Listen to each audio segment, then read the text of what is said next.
So we are recording now. Excellent. Hello, Aaron in Christchurch. Hello, Keith in Sydney. What are we talking about this evening? Now, we had a list somewhere. Oh, shit. All right, here we go. I wrote it down. You'd think we'd come to this kind of more organized, wouldn't you?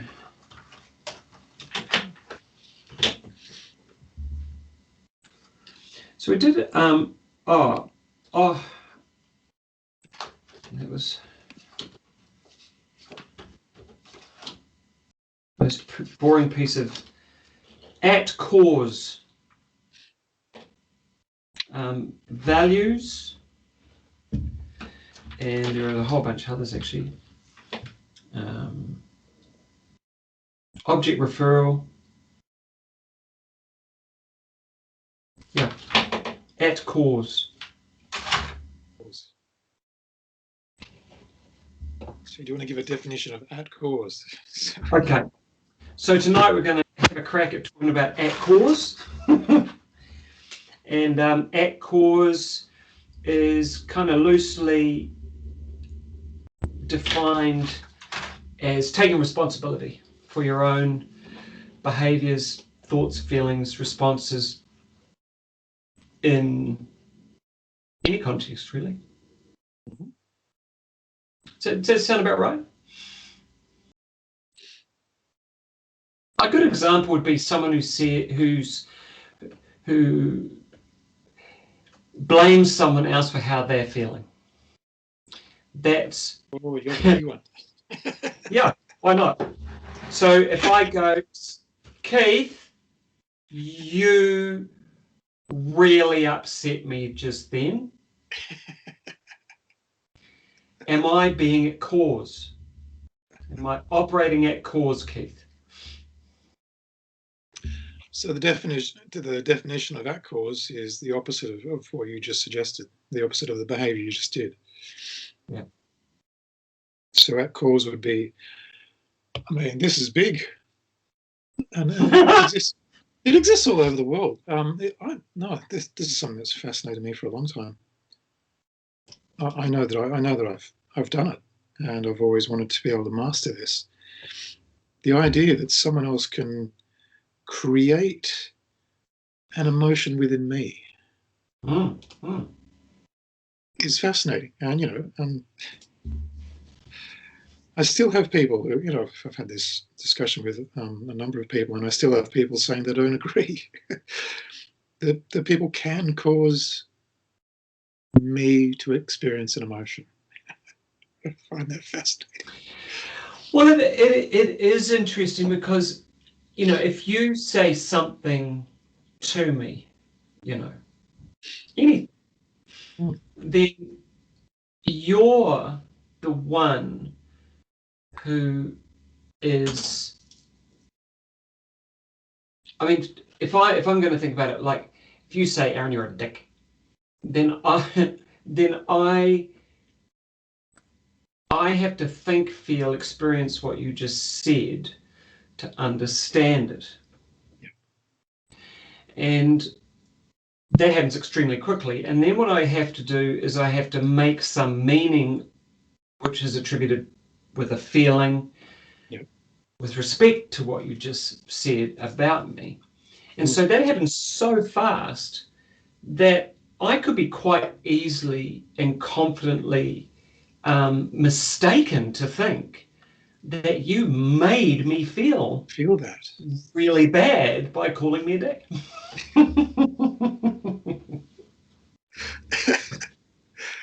and I'm trying to be empathetic to the vast majority of the population who actually think that that's what occurs. There's this mechanism. I can do it in the reverse. Someone can say something or do something, and that will cause something to occur within me. And in my experience, the bit that's missing there is what you just described. The bit that's missing is the interpretation of the event. And the interpretation is my responsibility. So if I don't know that, and that's the fascinating thing. I mean, I've done it so many, countless times, let's just say countless times, ended up feeling something a certain way and finding it very easy to blame someone. Even though I know, logically, the emotion that ensued was because of my interpretation. Surely I am responsible for my own interpretations. Yeah. So surely. But and yet the number of times.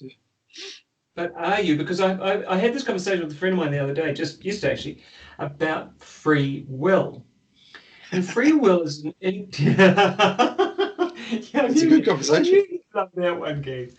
Free will. So let's have a little chat about free will, shall we? So the interesting thing that came up for me, which I've been thinking a lot about this stuff, because there's a lot of people talking about we've got to, with respect to what's going on in the world and the COVID thing, and people being locked down, it's the removal of free will, and people need to actually, to authenticate themselves by, acting out of their free will, otherwise they'll lose it. Now, the interesting thing was, and I was just being devil's advocate, of course. Yeah, for sure. But, a pre-verbal baby is probably the closest to free will that you'll ever get, in a sense. Because as soon as that child comes into the world, it is just sucking the world in, whatever comes at it, and will absorb everything and generate patterns and personality and habits, whatever you want to call them, relating to not just what it sees, hears, experiences on the outside, but the epigenetic aspect of what will be expressed through its genes because of the context in which it's in. And so the concept of free will, because I keep hearing in the freedom area, which I totally relate to, is that we've got to, we've got free will. And the interesting thing that keeps coming up for me is, really, it's like when in politics they say, because politics is a perfect example of not being a cause. It's the absolute perfection of not being a cause, because you can always just blame the government for how you're feeling, and so my query was, well, have I personally ever been or had or experienced free will? Because I've been programmed, constantly by my family, my culture, everything around me, since I was born. And so even my concept of choices with respect to expressing what I think free will is are limited by the context in which I live. So, I mean, it's interesting though, if you study it, like off track slightly, but similarly, the paradox is that, like, I've worked with a couple of artists and I've read about artists, and often they say to confine yourself within the studio, within specific time periods, and create like a habit. Within that, you can express total creativity because everything's taken care of. There's nothing random's going to happen. You can totally relax in that shaped environment. Yeah. That, however, is overshadowed by the fact that anything they do in that environment with respect to free creative will be with respect to all of their programming throughout their entire life, and how they're responding through that to their social or political, religious context or experience. Yeah. That's a joy. How do we keep on going? Yeah. I love the fact that you went into creativity. What a great way to turn an argument ass up. It's good. And once again, we come back to the last week we were talking about. I can't remember what we were talking about. The commodification of the human spirit body, which term I like to throw out there every now and then. But it's fundamentally is like what I notice is happening is that the more you constrain the human spirit, the more its capacity to create becomes constrained. And so and yet create, well, like, I mean, if you lock enough people up, and which is kind of against their natural kind of requirements, psychologically, physiologically, mentally, emotionally, they will start to feel anxious. They'll start to feel, and those sorts of feelings are, and I'll speak generally, are kind of the antithesis of creativity, unless you find creativity in order to express those things so that you can deal with them. But even then, that expression of creativity will still be as a function of the confinement that you know what I'm saying. It's so, yeah. There are people that will respond in the way you're describing, and then there will be. I don't have any numbers for this. Let's assume that there's a smaller percentage of people who will actually thrive, or not thrive, where they'll find a burst of creativity in such an environment. So once again, it's up to the individual in terms of the limitations that they've taken on throughout their lives. Who will just suffer, and who will go, wow, I can do this, or I can do that, or I see this, or I hear that, or I feel this within this constraint, and something emerges. So I've always and that's that cause response. I think that's an act cause response. I think we were getting to, in a sense, or do you know what I'm saying? It's like when I'm at cause, I'll make a different kind of meaning. So if someone's in, let's say, lockdown for a year, which I really feel for the people who are, and no doubt about that. And so the ones who and in that situation, we make meaning out of it. So for how I'm feeling about being in lockdown for a year is a response to my perception of what it means. So it doesn't mean I'm imprisoned. Just to many, it sounds like it does, and I guess it is in some ways. And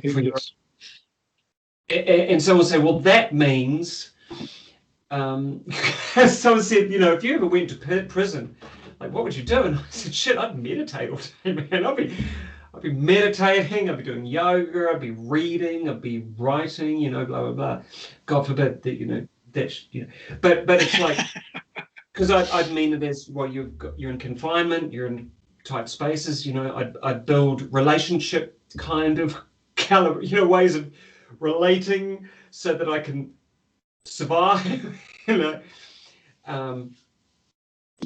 it's, once again, what do I choose to make meaning?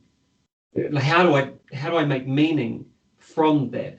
And I think a lot of that is, well, am I responsible for myself, or am I going to blame someone else or something else for the situation I'm in?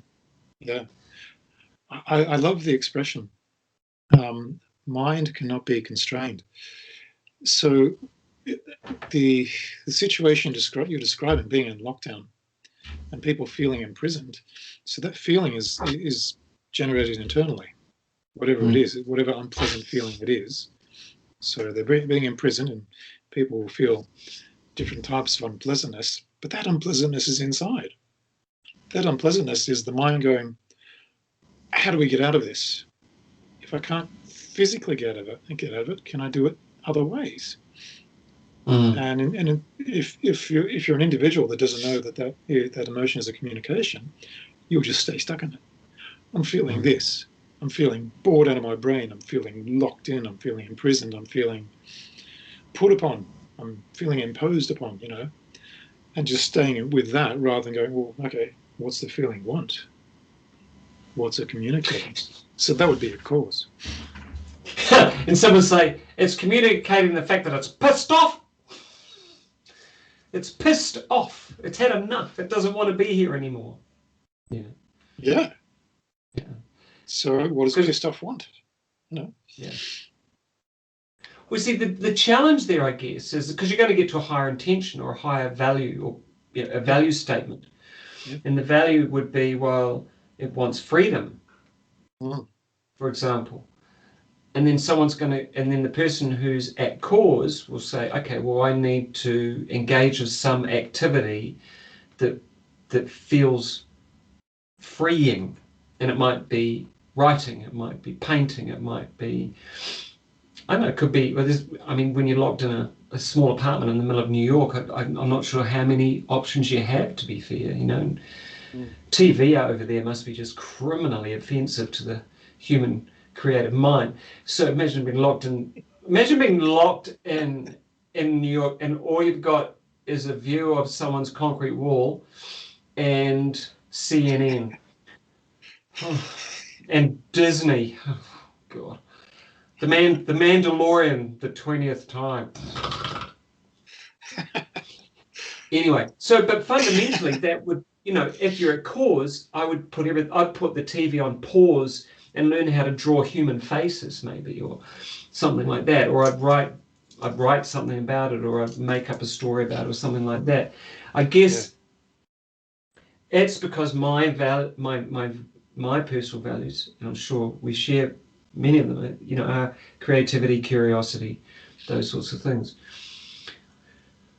I wonder how much being at cause, which is responsible for how I feel, has to do with values. It's interesting because a lot of people have high level values, like, they believe in, for example, truth, honesty, connection, family, blah, blah, blah. But they're still not at cause. Everyone else should be truthful and honest, and they should. They should. Why should I be burdened with that? Everyone else should be. Yeah. So what do we do? I guess because you don't have to listen to the radio. I had this conversation with a friend yesterday, and he was saying, well, the government this and the government that, and because apparently we've got a government that's becoming kind of quite what would you call it, communist in a lot of its sort of actions, and which on some levels are possibly quite true. So we have to change. It's their fault that I'm feeling this way, and we have to change the government because. And it's like, well, I don't know. I'm I get a bit confused with it all because on some levels, there are these external forces that appear in many ways to be very much trying to take away many of our freedoms. I just watched actually Russell Brand this morning was talking. He made a video a couple of days ago about surveillance culture in Europe, and and on Facebook and social media, and how someone got a ticket in London because there was a surveillance van that was literally just doing face recognition, taking photos. And this guy saw the van because it was saying what it was doing, and he pulled up his thing. So 4 cops came out of the van and literally just barreled him into a corner and said, "You can't cover your face. And he says, "But I don't want my photo taken." And anyway, so meanwhile, while they're having a hassle of him, one of the policemen's taking his photo. It's like, oh my. Then they gave him a ticket for £90 for covering his face. Ironically, 1 minute you're told to cover your face with a mask, next minute you got to take it. Yeah. So, and in his, Russell Brand's, it was quite a good rant from him. It was quite spot on. But so what I'm getting at is like, well, he was quite, and it was backed up by newsreels about it and people's experiences and a few docos and that sort of stuff. And fundamentally there is this very real thing going on, which is it's turning into a surveillance culture. And if you're not up for it, then you'll get fined or you might be in prison. So that's to a person who's considered a conspiracy theorist and a nonconformist, not speaking about myself, but is that feels very much like a moment of not being able to be at cause because they are taking away my shit. So what do I? So once again, I feel something about that, and that's my at cause feeling. I can act from there, but I have to be honest. At some point, I'm responding this way, and I'm trying to creatively respond to it at cause, and yet it is because someone's actively doing something to me. Yeah. And they are actually doing something to me. And I think there's that interesting conflict around self-empowerment and being at cause. It's the state that we're in at the moment. So when you're confronted with these, certainly when I'm confronted with these things, I very much have, with all this surveillance technology and the clandestine uses of it. When I hear the stories, I immediately get that, it just bubbles up in my chest. There's an anger. They shouldn't be doing this to me. But as you correctly pointed out, I can own that anger, and I can communicate with it. And as soon as I do that, that anger will change, because the anger is just pointing me in a certain direction, going, what I really want is whatever it is that it wants. So let's just say freedom for now. What would freedom be like? Now, freedom is not something that the rest of the world gives you. No, it's not something you buy. It's not something you plead for. It's not something that other people should give you. It's essentially a state of mind. So when I find that state of mind, how am I going to behave from that state of mind?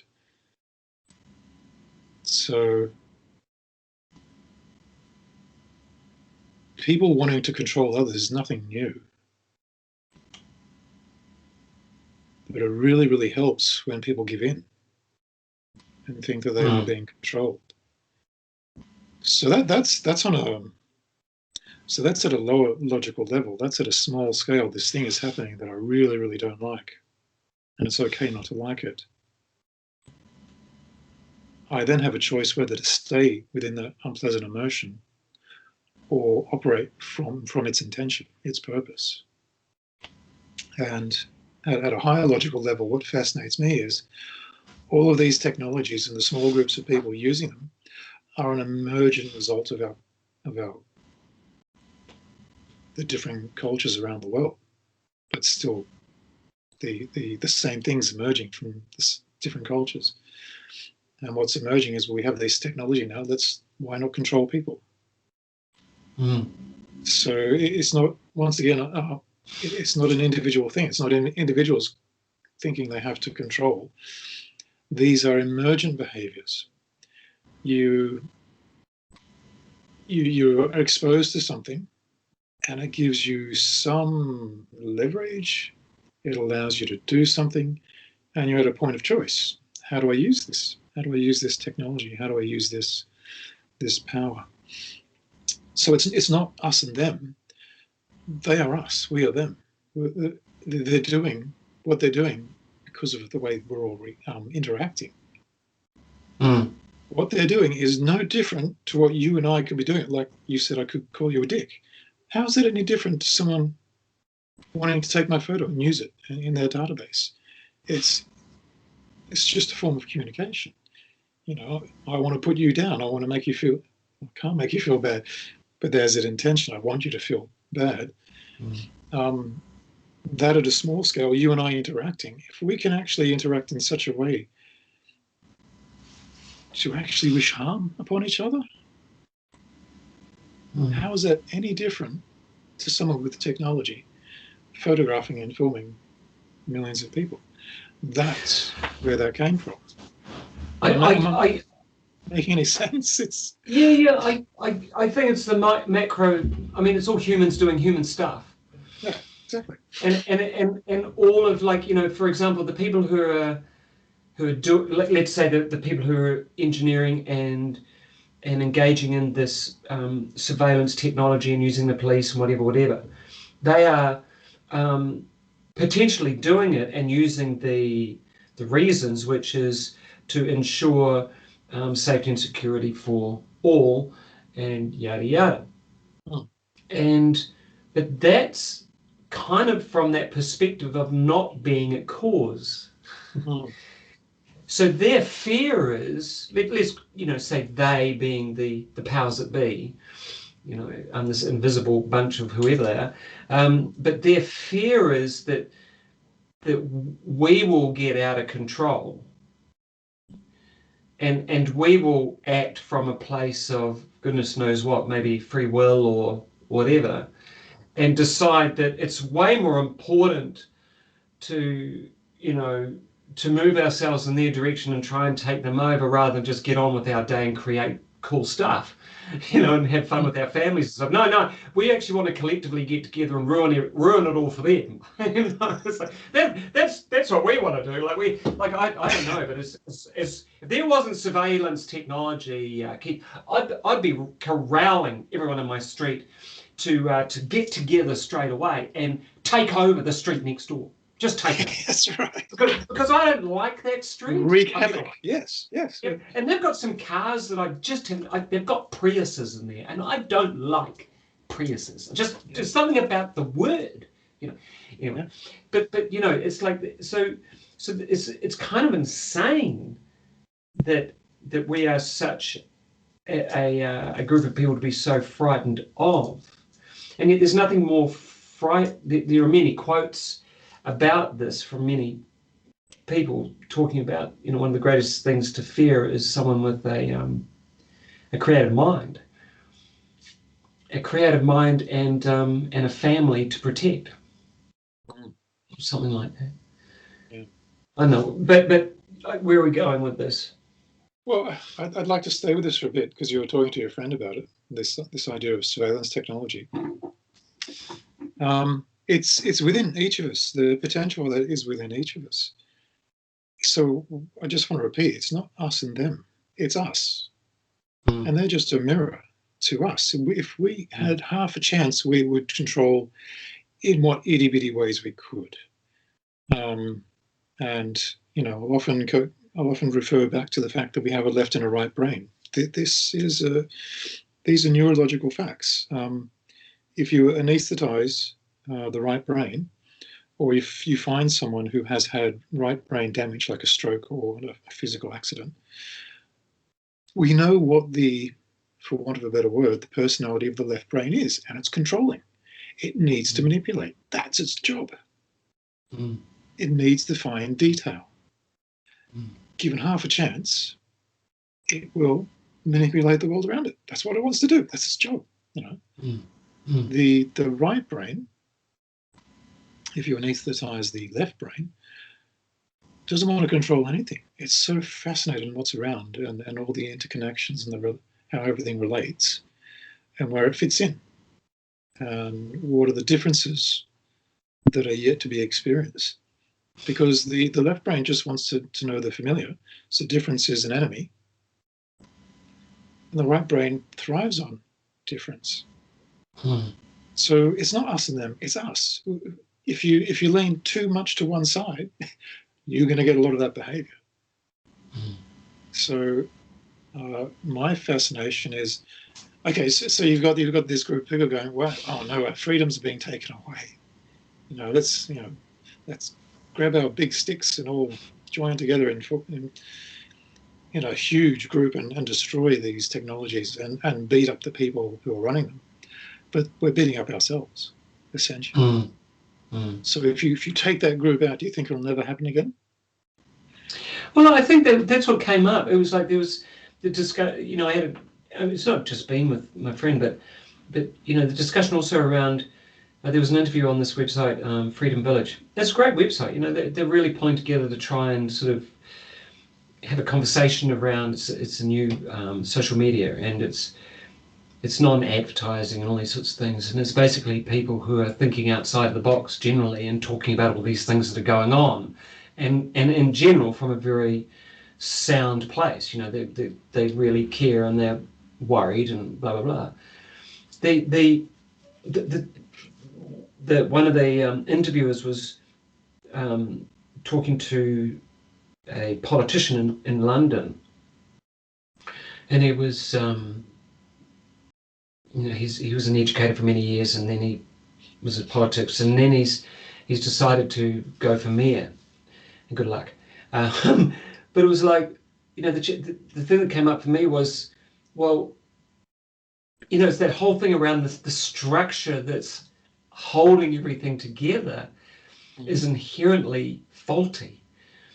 And so this guy will do whatever he does, and my sort of guess is he won't get to be mayor, but he'll put everything into it, and he'll get finance, and he'll do all this, and yet fundamentally, and he's talking about the different value propositions that he wants to bring to it, and and certainly this COVID thing has brought it to a kind of a peak. But it was like there's a sense like, yeah, but it's still the same structure that's running. It's still an adversarial political thing where there's this kind of perverted ideal of choices, but the choices are, and in the end, everyone knows that, and most people in politics have experienced this in one way, shape, or form, and most who do with clarity leave before they go nuts, is that, what's underneath the offices that these people hold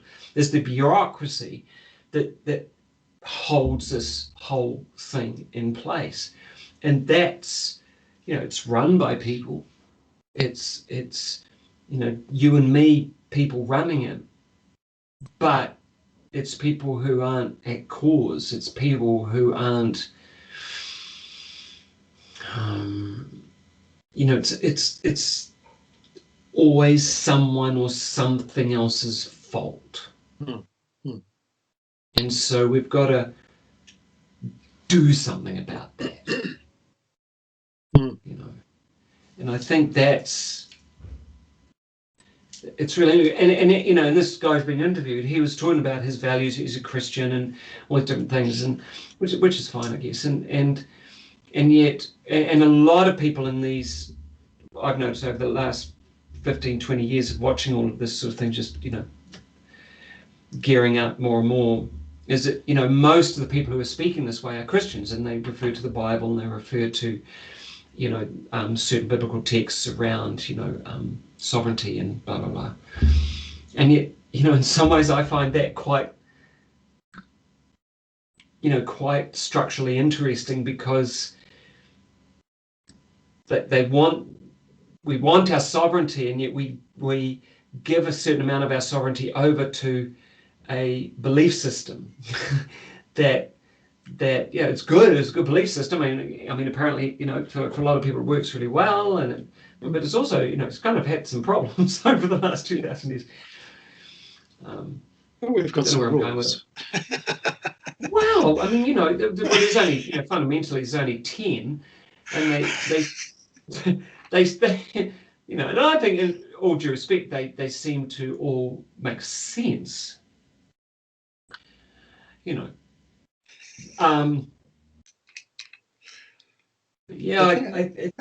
just there's well, I mean, Well, okay, I'll just play with that briefly. So you have these 10 rules, and my question is, who follows them? So that brings us back to cause. Brings you back to cause. Even if you had 10 rules to live by, do you accept responsibility for actually behaving in that way? There might be some who do.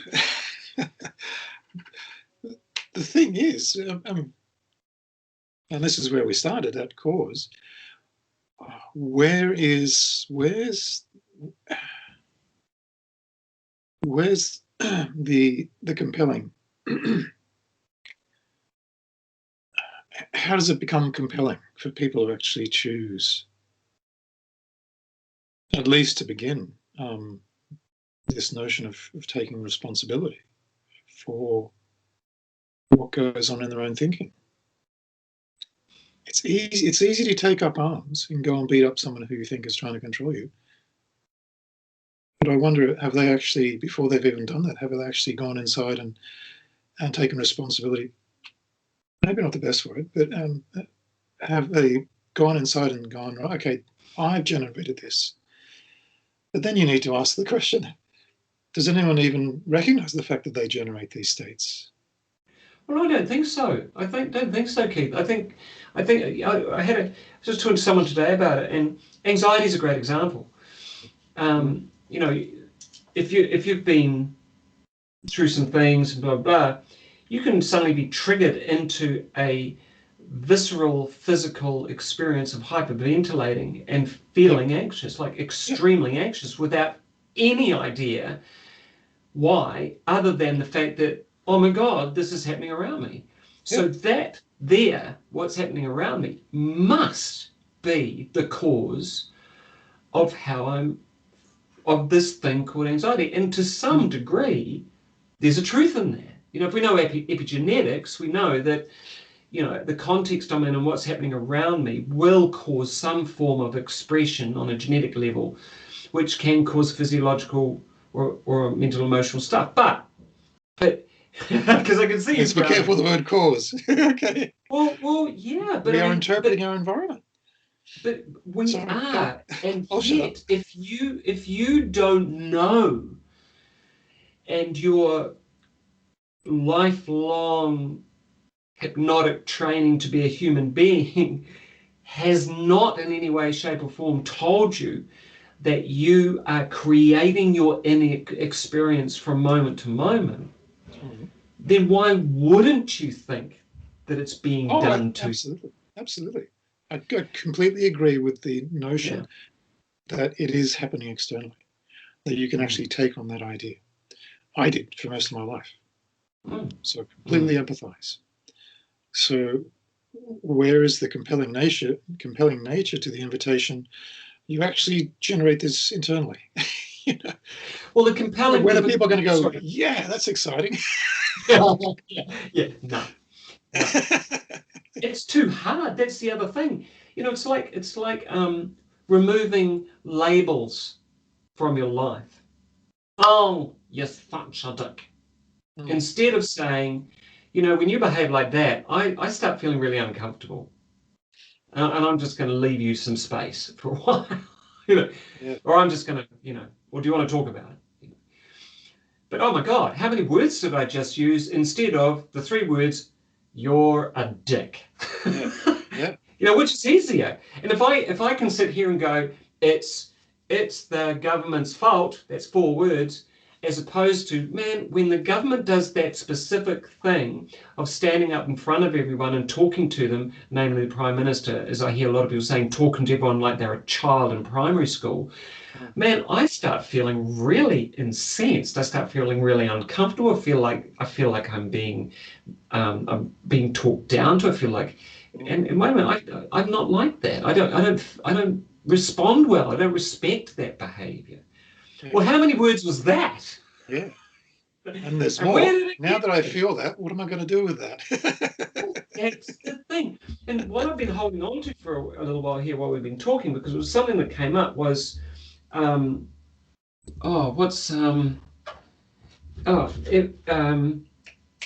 architect that created triangle houses, you know, Buckminster, you know, Bucky, and you know, and he said, you know, because the thing about a lot of what's going on is everyone, you know, there's a lot of like trying to use the existing system in order to create the change for the system to go into, which it won't ever do because it likes its own system, as opposed to, well, wait a minute, why not just generate a whole new way of doing communication, or a whole new way of doing this thing called governance? Because that's all it is. Politics is actually nothing more or less than governance, looking after the operations of a very large community. That's all it is, which, you know, all due respects, must be an extremely difficult thing to do when you think of everything that's involved.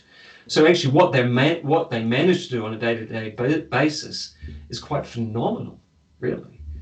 Even though it's pretty munted at the moment. But it had to get munted, didn't it? I mean, here's the thing. Just about every city in New Zealand, their pipes are munted, their bridges are munted, the transport is munted, the roads are munted, the schools are munted, unless they're the private schools, of course. The health system is literally super mega munted.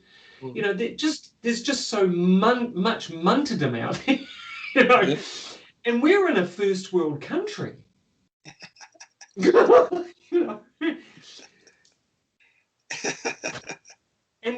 But the thing that gets me is that no one could see it. It's what got me. I just have to say this, and I had a little bit of an argument with my friend about this, because I believe he was talking about the fact that it was the government's fault, and it was the fact that in New Zealand we've run out of timber. So duh. So because what we decided to do years and years ago, and I believe apparently it was the government's fault, although I find it hard to believe when there's Fletchers and Carter Holt Harvey, you know, very, very large timber companies and own a lot of forestry and own a lot of, is that they decided to just send logs overseas to get, you know, send the raw product to China to get made into 4x2s and stuff like that, to then get sent back. Apparently it's cheaper. But That's what's what we do with our happened? iron. Yeah, a bit different though. I mean, turning iron into something is quite different to just cutting some logs up, isn't it? I mean, isn't it a bit different? A little bit, yeah.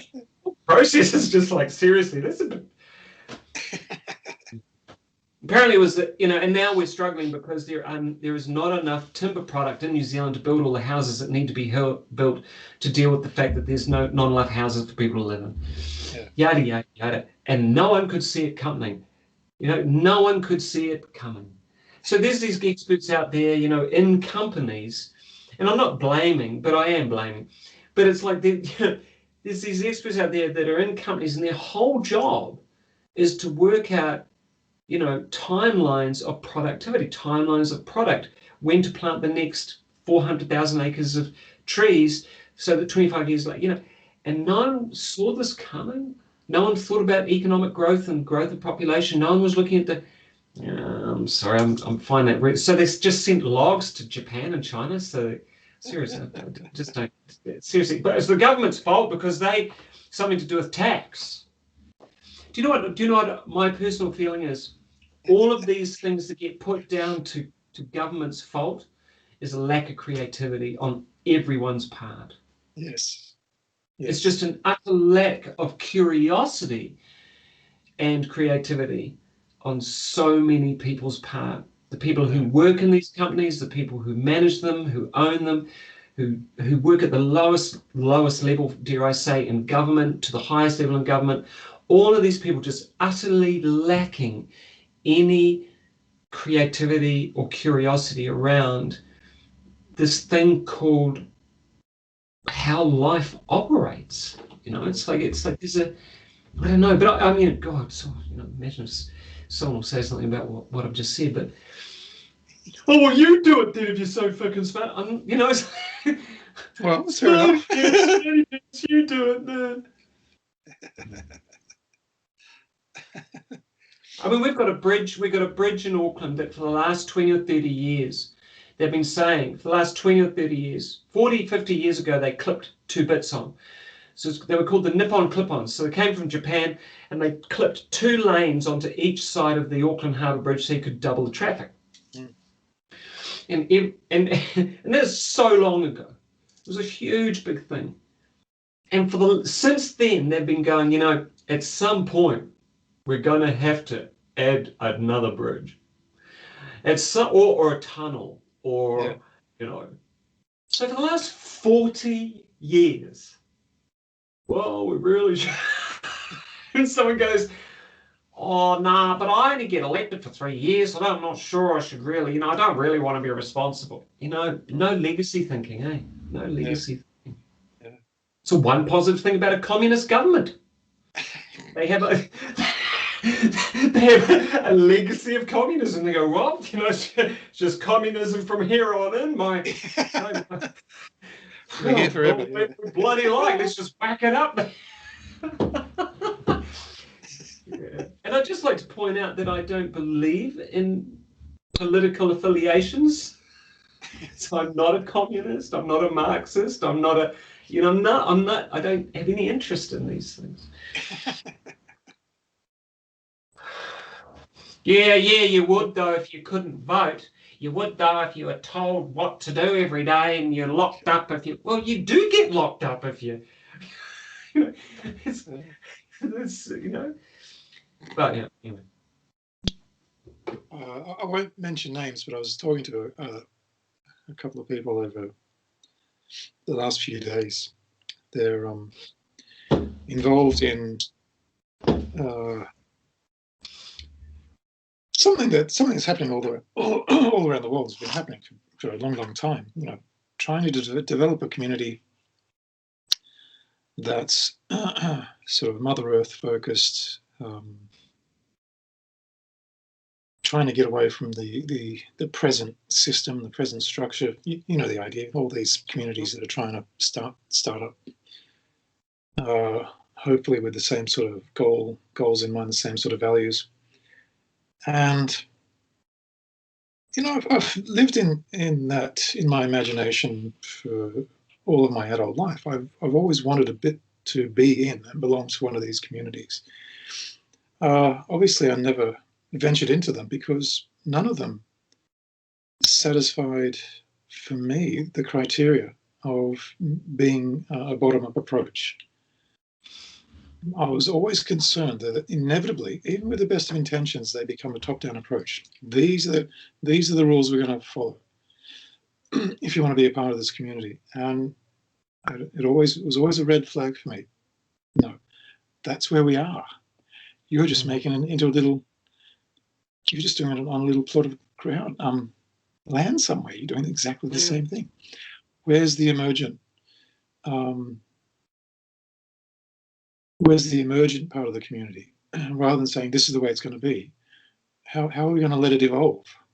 We don't know where it's going to go, and for me, it's what are the individuals doing within themselves that contributes to that emergent process? How are the individuals themselves evolving, rather than saying this is the way the community is going to be, and you will either abide by the criteria we've set, or go and find another community. And to me, it's not emergent at all. It's the opposite. It's constraint that just happens to be off grid. It's really interesting because as soon as you say that, I was just reminded I had a very similar conversation with someone just last week, where there's a community up north of Christchurch in a really beautiful place, which you can buy a little plot of land and everything. So these friends of mine who very much want to do this, they went along and investigated. They were given what was literally a portfolio, like seriously, the width of the walkway, the space that you had to leave between the yellow and the red bin, the fact that the house could not be this color or that color because it had to. It was a body corporate to the extreme. The thing that comes up for me straight away is our immense fear, our mortal driven fear that we're all gonna die. And we're all gonna die if we don't collectively get together and create some brand new rules around how to live. Because pretty soon, there's something about the 2030, I can't remember what it's called, something 2030, and there was one 2021, now there's a 2030 version. Yeah, Agenda 2030. Agenda 2021 and 30. But we're basically saying quote unquote, you will not own anything and you will be happy. Well, part of me goes, cool. Because it's like, if I don't have to own a bunch of shit and I can share it, like down the road, the councils, and I can share it. Like, it's not like they're going to say, well, you can't actually ever use a vehicle, Like down the road, they've just rebuilt a whole bunch of houses that were council houses that were destroyed during the earthquakes 10 years ago. They've just finished rebuilding most of them. And what I heard, and it disgusted a lot of people that were telling me, was, well, these bloody council flats. So the bloody council, there's going to be like 10 electric cars that they can book and just drive themselves around fucking town. And there's going to be like these bloody electric bikes. I mean, I don't have an electric bike. How come they get an electric bike in the council flat? It's like, but they don't own it. They don't have to use it. The money's come out of, like, if you want to get rational about it, the money's come out of insurance. It's part of like trying to reduce parking problems, whatever. I mean, the place is so close to town. It's literally, they walk everywhere, and there's a bus stop right outside. But it was just so part of me goes, this non-attached part of me, which has just sold a couple of things this week, and I'm going, oh, thank God I haven't got those anymore. It's just going, oh man, I wouldn't have to own anything. So that won't be much different to having a mortgage. won't be much different to having, half my life hopped up on Visa and mortgages and, bloody Afterpay and shit. You know what I mean? It's like, so do you own anything anyway? And so it's, once again, it's that. But so it's this paradox, because what I was really wanting to say was, well, everyone thinks you've got to set a whole heap of new rules, because humans, they'll just fucking go out and destroy everything. They'll just go and burn down trees, and bloody, they'll just, if you don't get out there with the poliziati and bloody, they'll just take over. These humans, they'll just take over. I love it. I love it, though. I love that. You will own nothing, but you'll be happy. And most people don't realize that that's actually the abbreviated version. The original one was, we're going to steal everything from you, and you'll be happy. The really interesting thing, I spoke to someone who'd come back from communist China, and who spent a lot of time there in a lot of the small towns and medium-sized towns. And a medium-sized town in China has 5.5 million people, stuff like that. But fundamentally,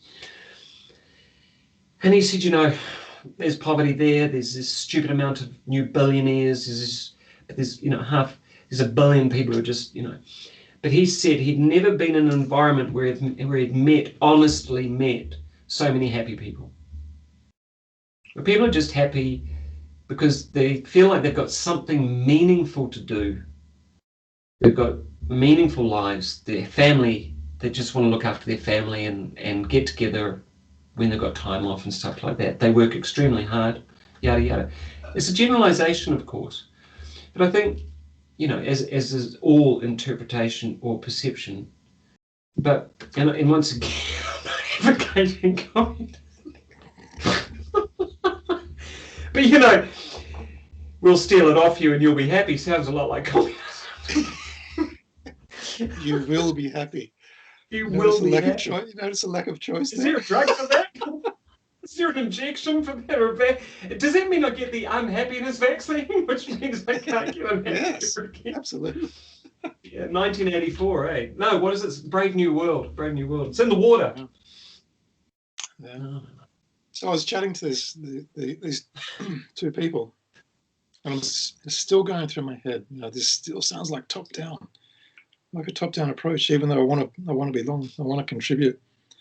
And the catchphrase is, it's a community. Everyone will be there to contribute. And to the rules that are already set down in stone. Yeah. But I always chuckle because I don't like to drag anyone down. I don't like to tear down their world. Yeah. But I think, I look them in the eye and I sort of chuckle, going, but tell me what your experience has been. Inevitably their experience is that these communities do have a lot of friction because there are individuals in them. And these individuals come with their own agendas, Yeah. And they don't necessarily have the best communication skills. They might each have a snippet of this value that they want to belong somewhere, but they bring a whole lot of shit with them. And they have this non-at-cause thing where the community should just function well. But it's got nothing to do with me. We just all should. And once again, it's the community's fault. Yeah. It's because the rules aren't done properly, or or the sheriff isn't taking care of things properly, or whatever. But the challenge with bottom up, because I totally agree. It's along the lines of removing beliefs from our cranium and replacing it with ecological decision making. It just makes so much sense to me. But try putting that forward, and because what bottom up just sounds like is anarchy. Because everyone thinks that anarchy is a self-destructive or destructive process, but no one understands that anarchy is actually the highest level of self-governance.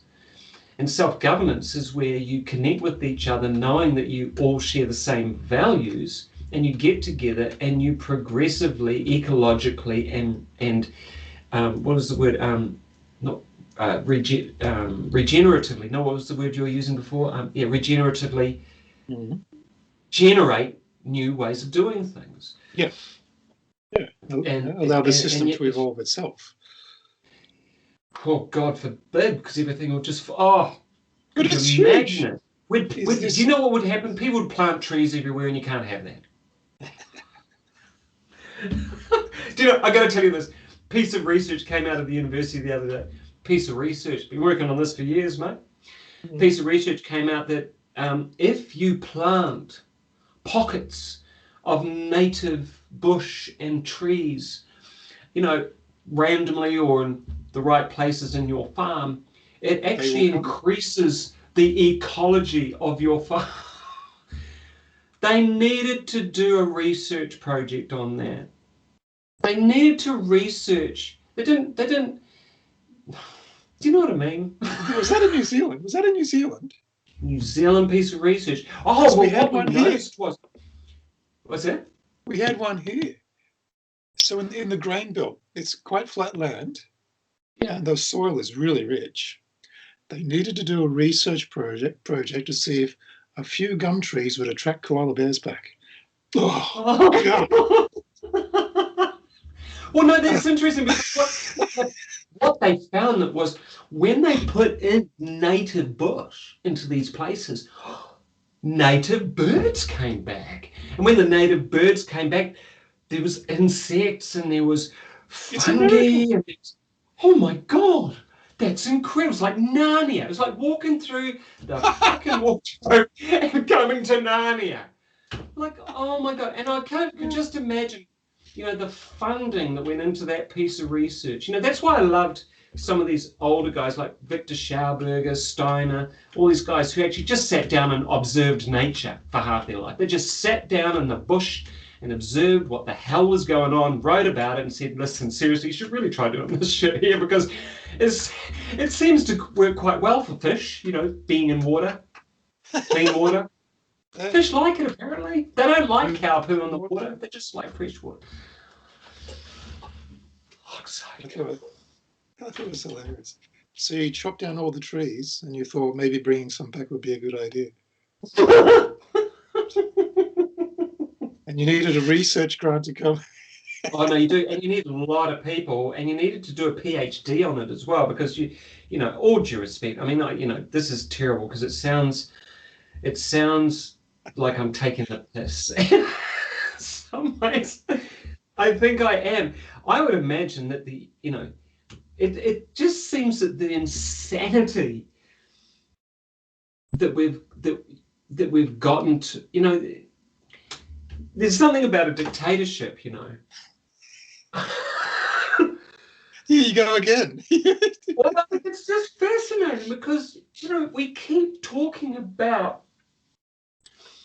our culture is constantly talking, because I feel so strongly that everyone has the ability to bring their creativity, their intentions, their love, their compassion, and actually start articulating. If here's the thing, if most people only had a 30-hour week, they'd have the energy to get together and articulate. But you think most people now, a person who's in their own business, they don't do a 40-hour week. They do a 50, 60-hour week. I've read so many articles on couples setting up a new business, blah, blah, blah. Actually, I've coached numerous people who've set up their own businesses. Numerous. Some of them very successful, some of them just holding on by a hair's breadth. But they live, breathe, eat, shit, sleep that business. Like I had one where the guy set up an extremely later on sold it for a huge amount of money, but their kids were sleeping underneath their desks at night while they were building this business.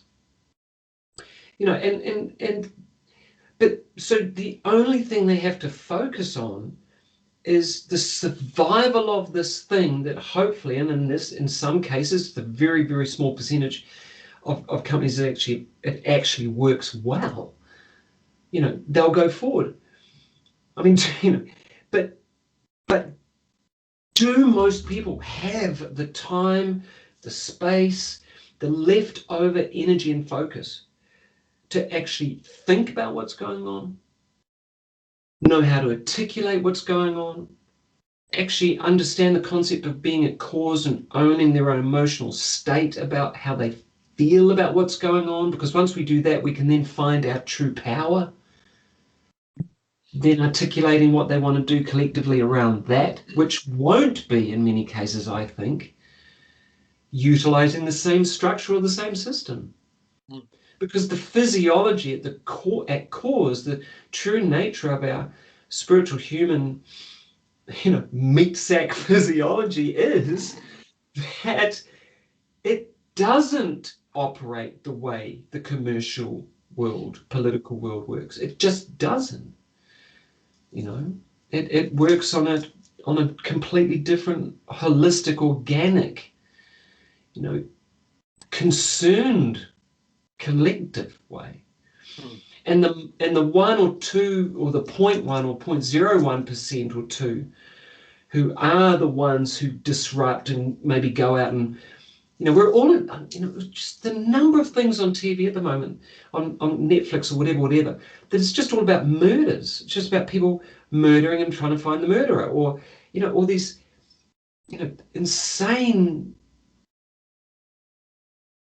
hateful things which take our mind and start to program us to believe that that's how we're designed. Yeah. Whereas that's kind of like such a minutiae of the human population. It's morbidly interesting, but it's not how 99.9% of the world live. Otherwise, if none of us left. Yeah. I don't know. That makes sense. Any of that makes sense? Yeah. Bringing it back to the beginning, the question for me has always been, it's probably not the best question, because it's all about inviting other people to consider this notion of being at cause and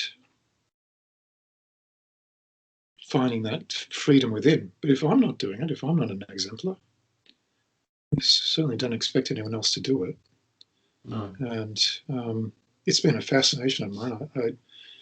I work on it every day of my life, and yet, as you pointed out, a trigger, which is probably the worst possible word we could have chosen. Yeah. Trigger, because implicit in the word is cause and effect. We could have said stimulus or something happened, but no, we had to use the word trigger. This notion that, well, as you said, the example you gave, it can happen in a thousandth of a second. Yeah. So it's so easy to come to the conclusion that the external made me feel that. And it's easy to hold on to that. Why not? It's easy. It's the world's fault that I'm poor, that I'm dumb, that I'm friendless, that I'm whatever it is, that I'm experiencing anxiety. So it's a daily challenge for me. And I know I have improved a lot over the years, still working on it. So I don't know. I don't know what, for me, it's a fascination. I don't know how it's going to be compelling for anyone else. I am Well, what could absolutely make I'm absolutely convinced, if I can just say this, I'm absolutely Yes, please, convinced sorry. that it's foundational. Mm. If we're going to go anywhere as a community, if this piece isn't embodied by people, we're not going to get anywhere. It's not going to go forward in any other direction than what it's already going in. So I just wanted to finish off with that. No, sorry to interrupt, and I totally agree. I totally agree. Yeah, and I feel challenged in a sense because the reason why we have these conversations and put them out there publicly, when they manage to get out there, is simply because I don't think either of us believe we're right about any of it, and yet our experience and our experience with working with people who have been struggling and noticing that what seems to help them is to recognize that they are the ones creating their response. It's interesting. What came in. I remember when I was doing karate when I was in my late teens, and I was religiously doing it. 5 nights a week, and then Saturday morning, and so I was so fortunate to get where I got to. After 3.5 years. But there were these times when I'd get hit like really hard, and I think it's a good example because what happens in life is that we get hit. Mm. We get hit by politics. We get hit by a person. We get hit by an abusive comment. We get hit by social media. God, social media. There's so many things I've read lately, people just leaving Twitter in droves because it's just so abusive, and lately I've just noticed it's just pointless, utterly pointless. It used to be a place to get information, not anymore. And it's ugly. It's an ugly reflection on a very dark part of the psychology of collective psychology, but it was just a sense of like, what I recognized after about 2 or 3 years of being hit and punched and landing on the floor and breaking knuckles and all sorts of things was actually that even the pain of someone hitting me had a choice point in it. So I have this natural response, which is pain. I mean, if you watch the Shaolin monks doing their training, I don't think they ever feel pain after the age of 8 or something. Like, seriously, they're just like these walking walls of concrete. They're just like, seriously, you'd never want to have a fight with one of them. But they're trained not to fight unless it's absolutely and utterly necessary. But the thing that I realized was once I got my purple brown belt, I realized that actually the job was that I never fight unless there was absolutely no alternative choice. And yet the fight, and it happened once or twice in my last year of school, which is part of the reason I learnt karate earlier on, where I actually had no idea what I'd just done. Because I'd been just taken to the point, but I felt no emotion. It was really interesting. It was almost like, okay, this is it. I'm at cause here. Someone's done this thing again, and I have some skills, and it's now time to speak a different kind of language. But there was and the really interesting thing that I remember was it was almost like I remember quite clearly, I stood at the guy looking at him on the ground. It was only one punch. It was one punch. And I think I felt the lower part of his heart. And when my fist stopped under his ribcage, I think I could feel it just going. And he was just lying down there trying to. Later became a policeman apparently. Anyway, he was lying down, and I was just looking at him. And the interesting thing was there was a sense of. I don't know why I'm telling the story, but all the way through, what happened at a certain point was you can't hurt me. So you can't, like, I can be thrown to the ground, but you cannot hurt me because I'm the one at the fundamental level who decides that. Mm-hmm. The next port of call is, will I do something about it? And there's an interesting aspect on retrospect, 40 years later, let's say. It'd be like, it doesn't matter, 45 years later.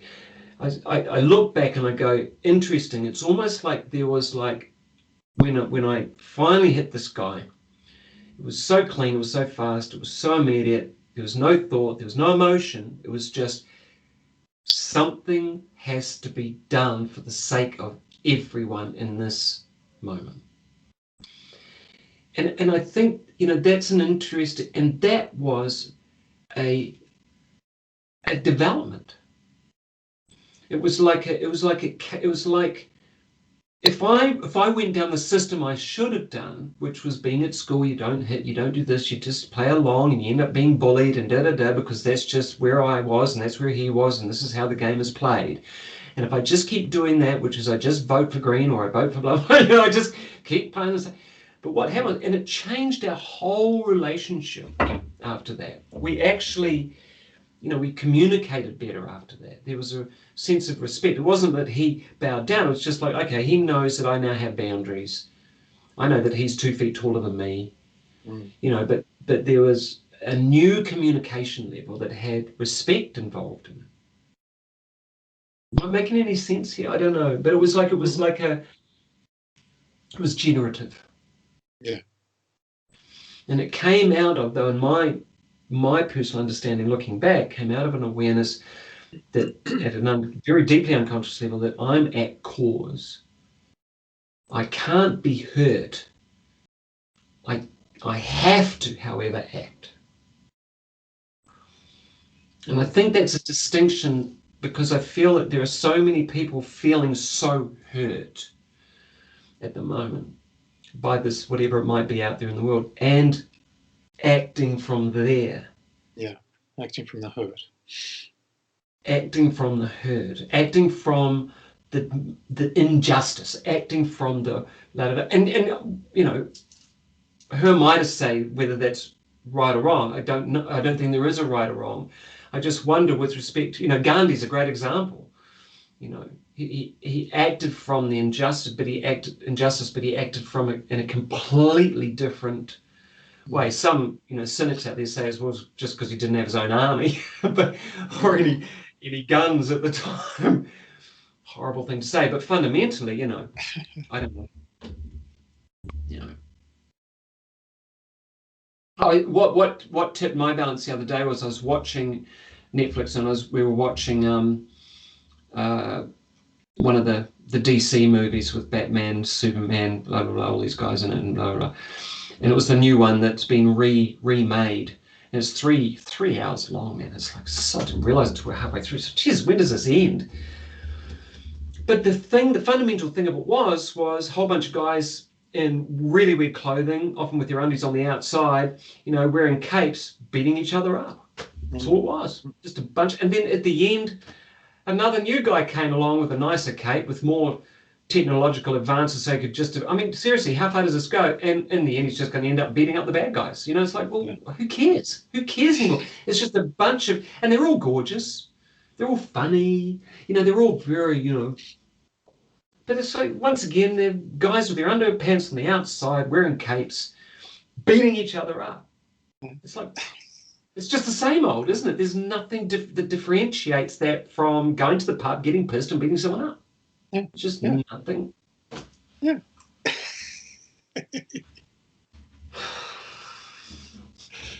Superman was never portrayed as a master mediator.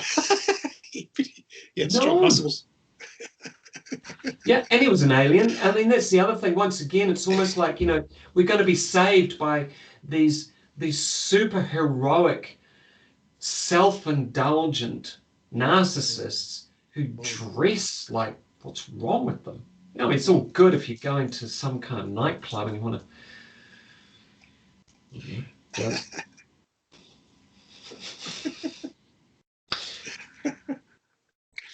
I mean, it's all good for a laugh, but it's all the same. And it's Star Wars. It hit me 3 years ago.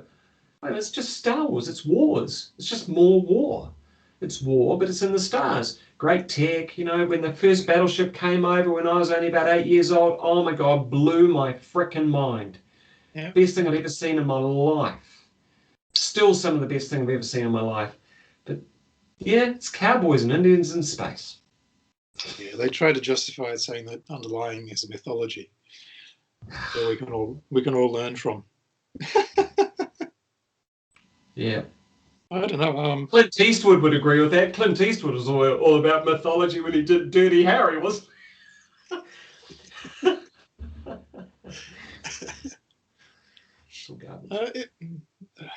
How do people choose it? I don't know. As you say, if you can still, if you're still in a place where you're feeling hurt or injustice or blah blah blah, and still blaming the world, we're going to perpetuate the same world. I've got a way to do it. Okay, so here's the okay, thing. good. This will be good. Because this is what I have to do regularly for myself. If I'm feeling something, it's even like the stuff around the stupidity of the Harbour Bridge in Auckland. Utter stupidity, or the drainage problem in Wellington. Can't even find the shit pipe because it's so deep and they don't have a map and it's blown. So they have to truck shit to the dump every day. Oh my God. So when I think of that, I think, okay, well, who's feeling the feelings about this story? I go, well, I am. Okay, so I'm reading that story and I'm feeling the feelings. So I'm not saying I'm feeling feelings about that. I'm just saying I'm feeling the feelings. Okay. So did the newspaper shout and abuse me, or did the thing I was reading on the internet, has that come out and slapped me around a bit and made me feel that? Yeah, exactly. Well, no, because it's just a bunch of words on a page, and the research project that we all know about that's been done and peer reviewed a billion times, which is line 20 people up to watch a car crash and then interview them afterwards to see what happened. Good luck. So fundamentally, well, a car hit something, but that's about all that we'll get agreement on. Yeah. But so I have to keep. Okay, so if I'm feeling this, and I'm feeling it, what's generating that feeling? Is the page on the internet generating that feeling inside? Well, it can't. It actually cannot, because it's not in me. And that's how I do it. I go, well, okay, that must mean that I'm creating this feeling. And then I ask myself, well, does this feel good? Is this what I want? Will this help me to live a compassionate, creative life? And then it generally won't. Sometimes it will. Love's a good example, feeling love. But my wife doesn't make me feel love. Yeah. No, she can't. It's a horrible responsibility to put on someone, actually. Well, to think that I put all this responsibility on you. You should love me. You married me, so that means you should love. Well, no. I feel love when I'm with you. And I feel love when I think about you when I'm not with you. But also sometimes I feel quite angry. Sometimes I feel quite pissed off. Sometimes I just couldn't give a shit anymore. Yeah. Human, aren't I? Yeah. Once again, she didn't make me feel all of those things. So maybe that's a strategy. Maybe that is, well, okay, well, I'm feeling something right now. And I think the key is slowing things down. Would you agree with that? Slowing things down a bit. It's certainly an element, yes. Yeah. And when people become interested, it's for me, it was really good to ask myself the question, do I really want to be controlled by the things around me? Do I really want people to control my emotions? Do I really want something in the media to control my emotions? Do I want a happenstance, some experience to control my emotions? That sort of reasoning has been used to shut down conversation, shut down speech. You're going to make me feel a certain way. Do you really want to be controlled? Do you really want to give up that freedom? I certainly don't. I don't like that idea at all. And as soon as I ask myself that question, it's like, well, you don't control me because I choose it.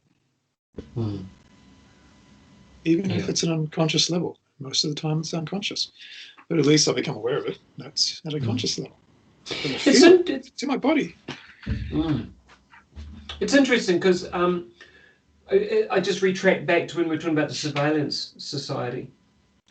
I mean, I could give away my energy to this dystopianism, if you like. I could give away all of my energy and all of my concern and all of that, or I could make it mean something else. And I could say to myself, well, this whole dystopian society we seem to be moving closer to or more into or whatever, means I'm even more motivated to go within. Yeah. To research more of what it is to,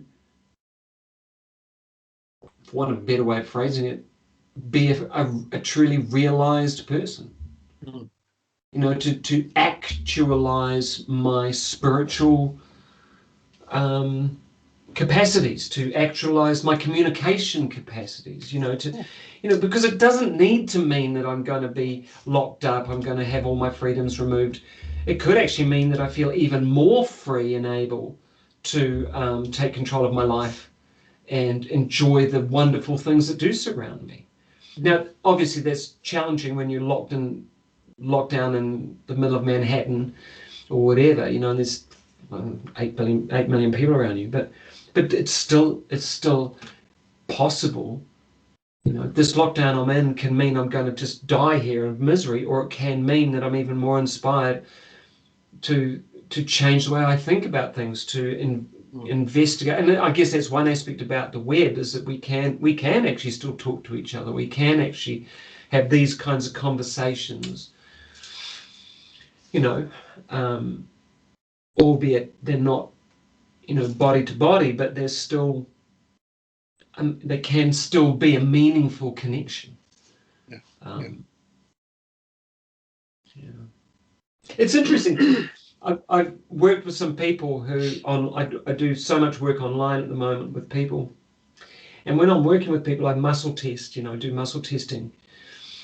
And it's really interesting because I check as I go, and I notice that they might be in, halfway across the country or whatever.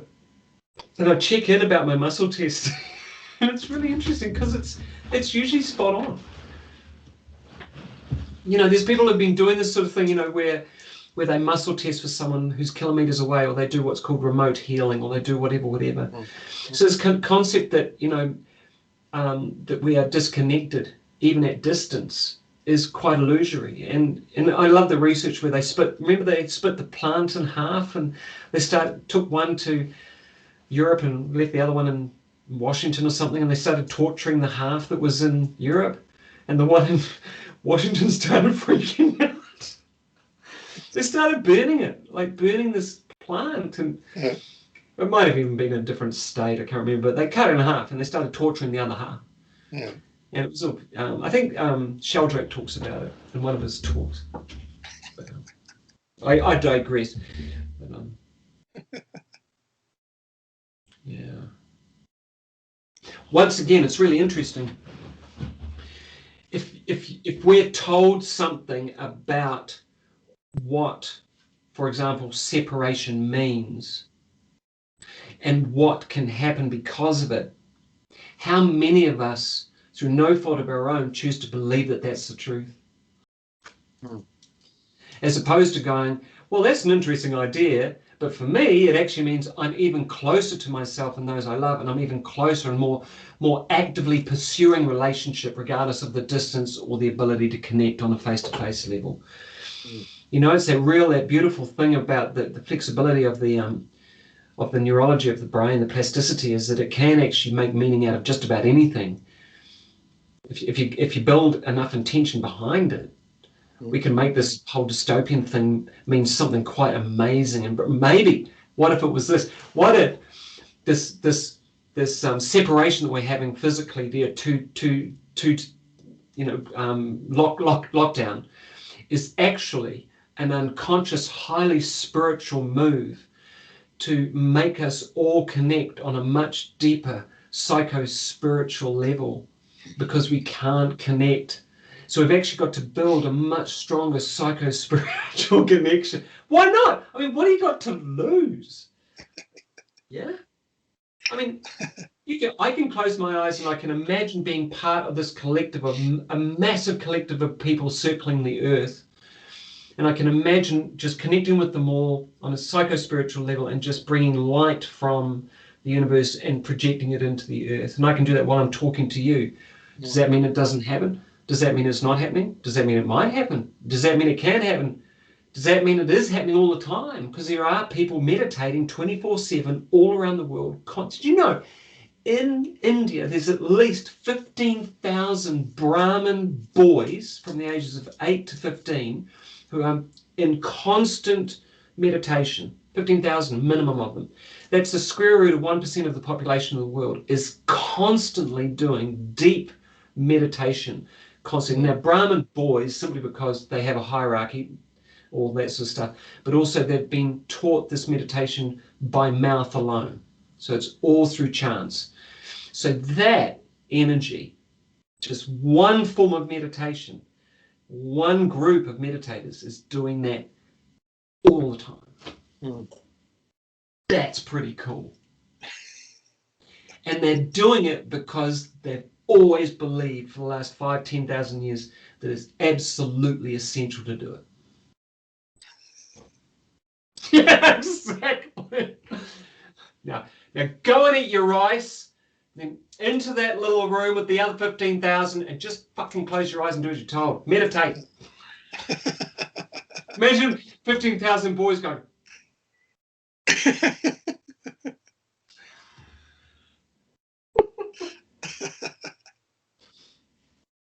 Good talking to you, Keith.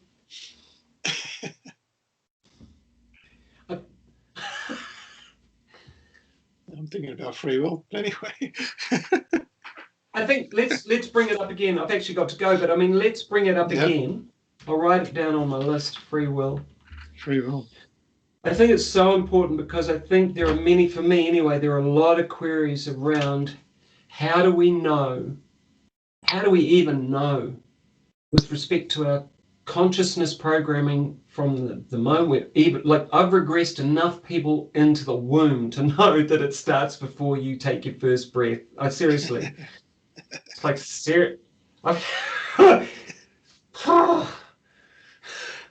programming, bro. Programming.